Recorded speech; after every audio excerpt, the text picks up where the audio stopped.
आदरणीय मित्रहरू, यहाँहरू सबैमा धन्यवाद, नमस्कार, जय नेपाल।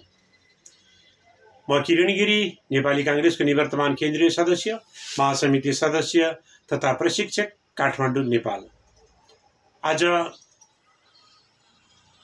कार्तिक महिनाको 7 गते हामी बीच नेपालीहरूको महान पर्वहरू विजयादशमी, दीपावली, नेपाल सम्वत व्यतीत भएर गएको छ र अब छठ पर्वको हर्षोल्लास साथ मनाउने तयारीमा आम नेपाली जनताहरू रहनु भएको छ र उहाँहरूप्रति हार्दिक बधाई तथा शुभकामना व्यक्त गर्न चाहन्छु।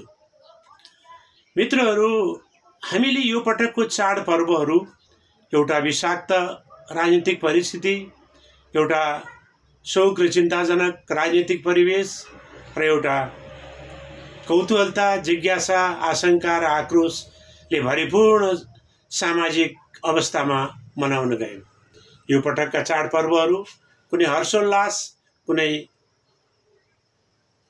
अधिक रोमाञ्चक भन्दा पनि विधिवत एउटा औपचारिक रूपमा धार्मिक कर्महरू पूरा गरेर र न्यूनतम भन्दा न्यूनतम पारिवारिक र सामाजिक भेटघाट, जमघट र सम्पर्क गरेर सम्पन्न भयो। मैले चाहिँ आफूले त्यसरी मनाएँ। मलाई लाग्छ आम नेपालीहरूको अवस्था अहिले त्यही नै हो र सबै नेपालीहरूले त्यही रूपमा यो नेपालीहरूको दुई ठुला महान चाडलाई मनाउने काम गर्नुभयो भन्ने मलाई विश्वास लागेको छ। अब भोलि शनिबार भयो, पर्सिबाट हामी साबिकको लयमा फर्कन्छौँ साथीहरू। आफ्नो पेसा व्यवसाय, आफ्ना रोजगारीहरू, आफ्ना नियमित व्यावसायिक, शैक्षिक, धार्मिक कर्महरू हामी गरेर अगाडि बढ्दछौँ। र मेरो सवालमा भन्नुहुन्छ भने म एउटा सामान्य एउटा व्यावसायिक व्यक्ति पनि हुँ र विशेष गरी एउटा राजनीतिक कर्मी भएको कारणले मैले अब नियमित रूपमा राजनीतिक कामको निरन्तरतामा आफूलाई अगाडि बढाउनेछु। यो क्रम र यो सिलसिलामा यहाँहरूलाई थाहै छ, मैले बारम्बार पटक पटक भन्दै आइरहेको छु।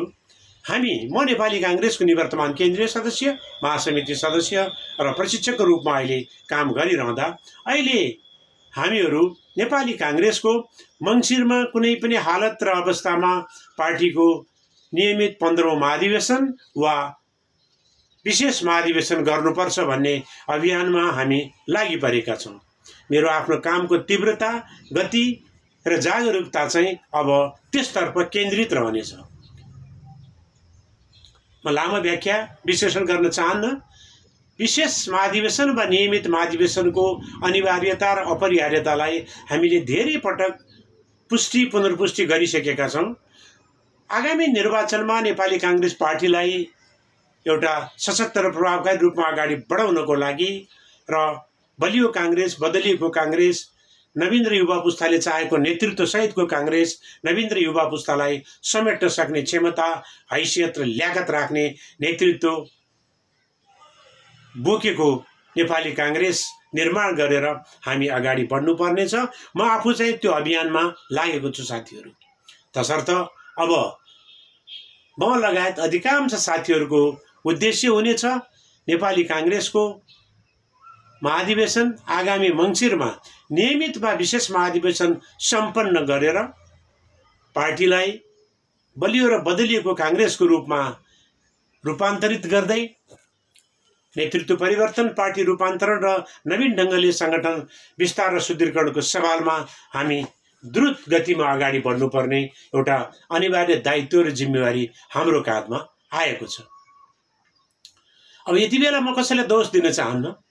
आरोप प्रत्यारोपको समय पनि होइन यो। नेपाली कांग्रेसलाई एक ढिक्का बनाएर, एक गठ बनाएर महाधिवेशन, नियमित महाधिवेशन वा विशेष महाधिवेशन सम्पन्न गर्नु हामी सबैको दायित्व हो। यदाकदा प्रश्नहरू उठ्न थालेको छ, यति बेला विशेष महाधिवेशन भनेको बेमौसमको बाजा हो, यो हुन सक्दैन भनेर प्रश्नहरू उठ्न थालेको छ। त्यसो हो भने नियमित महाधिवेशन गरौँ न त। हामीसँग अझै करिब 2 महिना जति बाँकी हुन्छ। नियमित महाधिवेशन गर्नको लागि वडा तहदेखि केन्द्र तहसम्मको महाधिवेशन हामीले 7वटा 7 टायर महाधिवेशन गर्दै जाँदा र 7 तहको कार्यसमितिको निर्वाचन गर्दै जाँदाखेरि हामीलाई हार्डली 1.5 महिनामा हामी सबै काम गर्न सक्छौँ।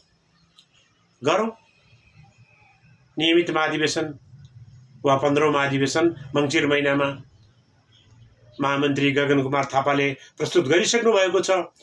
केन्द्रीय कार्य सम्पादन समितिमा नियमित अधिवेशनको खाका र वैकल्पिक खाका पनि प्रस्तुत गर्नुभएको छ। त्यो खाका लिएर महाधिवेशन गरौँ, सिद्धिहाल्यो समस्या। होइन त्यो नगर्ने, त्यो भ्याइँदैन, यो भन्दैन, यो हुन सक्दैन भन्ने कुरामा हामी अडिक अडान लिन्छौँ भने विशेष महाधिवेशन गरौँ, जुन कुरो अगाडि बढिसकेको छ। असोज 29 गते दर्ता नम्बर 101 मा 2488 जना महाधिवेशन प्रतिनिधि र म जस्ता महासमिति सदस्यका साथीहरूले हामीहरूले हस्ताक्षर गरेर कार्यवाहक सभापति पूर्णबहादुर खड्कालाई बुझाइसकेका छौँ। यसलाई केन्द्रीय कार्य सम्पादन समितिले प्रस्ताव बनाएर अब आउने केन्द्रीय समितिको बैठकमा प्रस्तुत गर्नेछ भन्ने मलाई विश्वास छ। अब केन्द्रीय कार्य समितिको बैठकले चाहिँ नियमित महाधिवेशन वा विशेष महाधिवेशन बाहेक अरू विषयहरूमा समय खर्च नगरोस् भन्ने मेरो आग्रह र कामना छ। झिनो स्वरमा केही कुराहरू आएको छ, यसले पार्टी फुट र विभाजनमा लैजान्छ, नेपाली काङ्ग्रेसमा अनेकता सिर्जना गर्छ। यो होइन साथीहरू। 54% महाधिवेशन प्रतिनिधि र केन्द्रीय महासमिति सदस्यहरूले हस्ताक्षर गरेर दिएको डकुमेन्ट जो 50% भन्दा माथि कम्फर्टेबल मेजोरिटीमा छ, त्यो पार्टी विभाजनको दस्तावेज हुन सक्छ र सक्दैन साथीहरू। तसर्थ केन्द्रीय समितिले हिजो भएको प्राविधिक बहुमतलाई नै आधार मान्ने हो भने आज आएको इमर्ज गरेको मेजोरिटी स्ट्रेन्थ अथवा बहुमतको चाहिने शक्तिलाई सम्मान गर्नु पर्यो र स्वीकार गर्नु पर्यो भन्ने मेरो आग्रह छ। नयाँ शक्ति त इमर्ज गर्यो नि।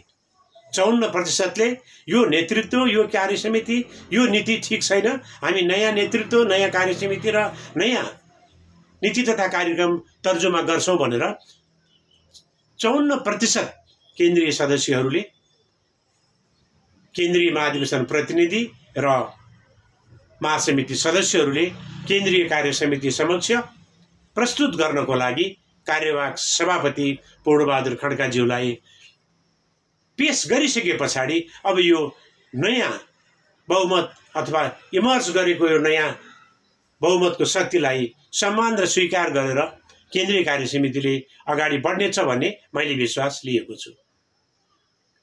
अब हामी बीचमा कुनै पनि बहाना यो वा त्यो इफर्ट कमा केही पनि नगरिकन हामीले आगामी मङ्सिर महिनामा 15औं महाधिवेशन सम्पन्न गरेर अगाडि जानुपर्ने अनिवार्य दायित्व र अपरिहार्य जिम्मेवारी हामीमा आएको छ साथीहरू।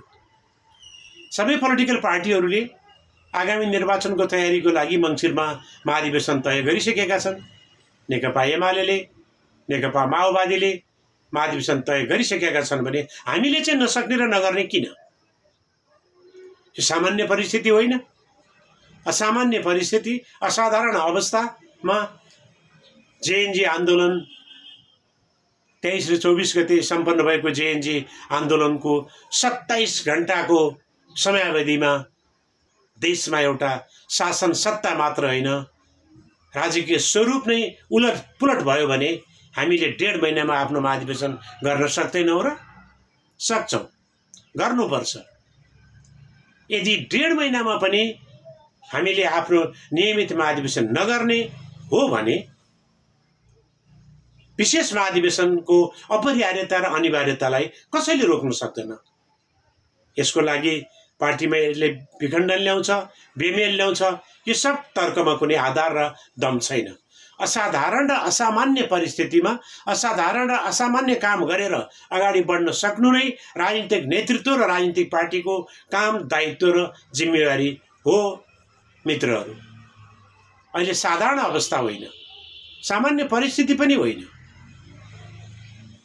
हामीसँग संसदमा 2/3 बहुमतको सरकार थियो। हामी 84 सम्म यो गठबन्धन लैजाने सङ्घघोष गरेर अगाडि बढिरहेका थियौँ। अनि के कारणले त्यत्रो उलटपुलट भयो त? किन भयो त? त्यसको जिम्मेवारी कसले लिने? यो सब कुराहरू अहिले छोडिदिउँ। यो विशेष महाधिवेशनको फोरममा यो सब कुराहरू छलफल, चर्चा, वाद विवाद र संवाद गरौँला। अनिवार्य छ अहिले आगामी मङ्सिरमा पार्टीको नियमित वा विशेष महाधिवेशन अनिवार्य र अपरिहार्य भएको जिम्मेवारी र दायित्व हामीले बोध गरेर अब अगाडि बढ्नु पर्दछ। यसो भनिरहँदा एकजना राजनीतिक पार्टीका राजनीतिक शीर्ष नेता नै भनौँ, उहाँले विभिन्न मागहरू राख्नुभयो, विभिन्न कुराहरू गरेर भर्खरै पत्रकार सम्मेलन गर्नुभयो। त्यसतर्फ म एक दुईवटा मेरो जिज्ञासाहरू राख्न चाहन्छु। नेपाली काङ्ग्रेस पार्टीले 7 साल, 46 साल, 62-63 को आन्दोलन र 72 सालको सबै खाले आन्दोलन र परिवर्तन र संविधान घोषणाको सन्दर्भ र सवालमा नेतृत्वदायी भूमिका खेलेर सबै आन्दोलनको नेतृत्व गरेको पार्टी भाद्र 23 र 24 गतेको आन्दोलनमा किन एउटा ब्याकग्राउन्डमा धकेलिनु पुग्यो त? कसको कारणले पुग्यो?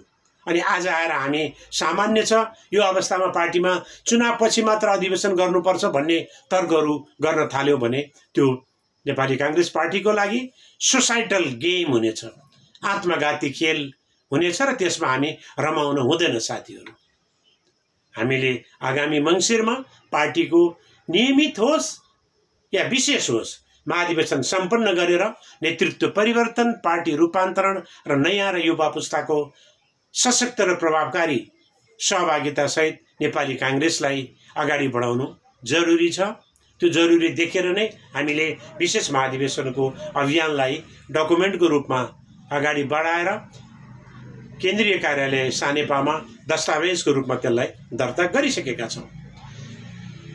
यसर्थ यसो भनिरहँदा कुनै हताशो र चासो, चिन्ता र व्यग्रता भन्दा पनि नेपाली काङ्ग्रेस पार्टीलाई मुलुक सुहाउँदो आजको युवा पुस्ताको चाहना, भावना, मर्म र उनीहरूको आकाङ्क्षा सुहाउँदो पार्टी बनाउनको लागि हामीले यो विशेष अवस्थामा विशेष काम कुराहरू गरेर अगाडि बढ्नै पर्दछ। यसको विकल्प हामीसँग छैन। म सुन्दैछु पार्टीले गोलमेज सम्मेलन गर्नुपर्दछ, सबै पक्ष र व्यक्तिहरूको बिचमा चाहिँ भेला गर्नुपर्दछ, गोलमेज सम्मेलनमा सबै राजनीतिक शक्तिहरूलाई बोलाउनु पर्दछ। यो एक हदमा त्यो तर्कसँग म कति सहमत छु, विमत छु, पछि आफ्नो आधिकारिक फोरममा राखौँला। तर अहिले म त्यसतर्फ इस्यु जोइन गर्न चाहन्न। तर म यति भन्न चाहन्छु, यो सबै काम कुरा गर्नको लागि पहिला काङ्ग्रेस सुधारिनु पर्यो, पहिला काङ्ग्रेस परिमार्जित हुनु पर्यो र पहिला काङ्ग्रेसले आफूलाई यथास्थितिबाट माथि उठाएर मुलुक र जनताको लागि अब थप गम्भीर र जिम्मेवार भएर अगाडि बढ्ने बाचा, इमान्दारिता र प्रतिबद्धता व्यक्त गर्नु पर्यो। काङ्ग्रेसको अहिलेको संरचनाले गोलमेज सम्मेलन बोलाउन सक्दैन। काङ्ग्रेसको अहिलेको संरचनाले, अहिलेको साङ्गठनिक स्वरूपले विभिन्न दलहरूलाई समेटेर लिएर जान सक्ने क्षमता, हैसियत राख्दैन। किनभने आफूले समर्थन गरेको बहुमतको सरकारलाई तोकेको समयमा हामीले टिकाउन सकेनौँ भने अब अरूलाई समेट्ने कुरा गर्छौँ भने त्यो दिवा स्वप्न मात्र हुनेछ। तसर्थ हाम्रो शरीरमा रोग लागेको छ, शरीर कमजोर भएको छ भने त्यो शरीरलाई पहिला उपचार गरेर त्यसलाई चाहिँ विभिन्न औषधिहरू खाएर अथवा आवश्यक पर्दा शल्यक्रिया पनि गरेर पहिला आफ्नो शरीरलाई स्वस्थ, दुरुस्त र तन्दुरुस्त बनाउनु पर्दछ। त्यसपछि मात्र समाज, परिवार र मुलुकप्रतिको दायित्व हामीले निर्वाह गर्न सक्छौँ। पार्टीको जीवन पनि यस्तै हो। पार्टी जीवनमा कहीँ कतैबाट त्रुटि, कमी, कमजोरीहरू भएका छन्, कहीँ कतैबाट थेग्रिएर रहेका त्यस्ता खालका सोचहरू छन्, कहीँ कतैबाट त्यो खालको पात्र प्रवृत्तिहरू स्थापित भएर रहिरहेको अवस्था छ भने त्यसलाई समयको उभारले, अहिले इमर्ज गरेको नयाँ विशेष महाधिवेशनको स्ट्रेन्थले त्यसलाई परिमार्जन र संशोधन र रूपान्तरण गरेर पहिला नेपाली काङ्ग्रेस पार्टीलाई चुस्त, दुरुस्त र प्रभावकारी रूपमा हामीले अगाडि बढाउनु पर्दछ। नेतृत्व परिवर्तन गरेको नेपाली काङ्ग्रेसले, पार्टी रूपान्तरण गरेको नेपाली काङ्ग्रेसले र नवीन र युवा पुस्तालाई समेट्ने गरी पार्टीका गतिविधिहरूलाई सञ्चालन गरेर सङ्गठन शुद्धिकरण विस्तार गरेको नेपाली काङ्ग्रेसले मात्र आगामी निर्वाचन लगायत अबको समाजको चुनौतीलाई सामना गर्न सक्छ भन्ने हाम्रो बुझाइ छ, मेरो बुझाइ छ। र त्यही हामी सबैको यही बुझाइ भएर नै हामीले विशेष महाधिवेशनको कुरालाई विशेष रूपमा अगाडि सारेका छौँ। यदि मङ्सिर महिनामा नियमित र 15औं महाधिवेशन सम्पन्न हुन्छ भने हामी हर सम्भव र हर हालतमा सक्छौँ र गरौँ, कुनै विवाद छैन। तर मङ्सिरबाट केन्द्रीय कार्य समितिको म्याद थप्ने कुरा चाहिँ कुनै पनि हालत र अवस्थामा हुन सक्दैन र हुँदैन, यति हो कुरा। यदि त्यो परिस्थिति आयो भने विशेष महाधिवेशनले आफ्नो बाटो लिन सक्छ। तसर्थ म अब एउटा सम्पन्न भएका ठुल्ठुला चाडपर्वहरूमा औपचारिक, सामाजिक र एउटा धार्मिक र पारिवारिक एउटा औपचारिक रूपमा सम्पन्न गरेको म एउटा समाजको सदस्य, नेपाली समाजको एउटा सचेत नागरिक र नेपाली काङ्ग्रेसको एउटा केन्द्रीय राजनीतिक कर्मी भएको कारणले मैले यो चाडबाडपछि यहाँहरू समक्ष फेरि निरन्तर जोडिने प्रयास स्वरूप आज यति कुराहरू भने र जाँदा जाँदै र फेरि पनि नेतृत्व परिवर्तन, पार्टी रूपान्तरण र नेपाली काङ्ग्रेसको पार्टी सङ्गठनलाई नयाँ ढङ्गले विस्तार र सुदृढीकरणको लागि अपरिहार्य अनिवार्य छ नियमित वा विशेष महाधिवेशन त्यो मङ्सिर महिनामा सम्पन्न गर्नको लागि हामी सबै आजैबाट जुटौँ, तयारी हौँ र मेरो नेतृत्वले केन्द्रीय कार्य समितिले आगामी 13 गतेबाट प्रारम्भ हुने केन्द्रीय कार्य समितिले अब महाधिवेशन वा विशेष महाधिवेशनदेखि बाहेक अन्य कुरामा निर्णय गर्ने छैन र महाधिवेशन वा विशेष महाधिवेशनको प्रस्तावलाई को बारेमा व्यापक र घनीभूत छलफल गरेर महाधिवेशनकै बारेमा टुङ्गो लगाउनेछ र नभए विशेष महाधिवेशनको मिति तय गर्नेछ भन्ने मैले आशा र विश्वास लिएको छु। तपाईहरु समक्ष मेरा कुराहरू सुनिदिनु भयो, मेरो आवाजको दायरामा बसेर मलाई सुनिरहनु हुने र पछि मेरो सामाजिक सञ्जालमा आएर मलाई मेरो धारणाहरू सुन्नुहुने सम्पूर्ण समादरणीय आमा बुवा दाजुभाइ दिदीबहिनीहरूमा यहाँहरू सबैमा धन्यवाद, नमस्कार, जय नेपाल।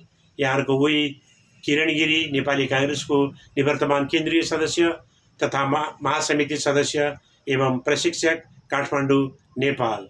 पुनः यहाँहरू सबैमा हार्दिक जय नेपाल।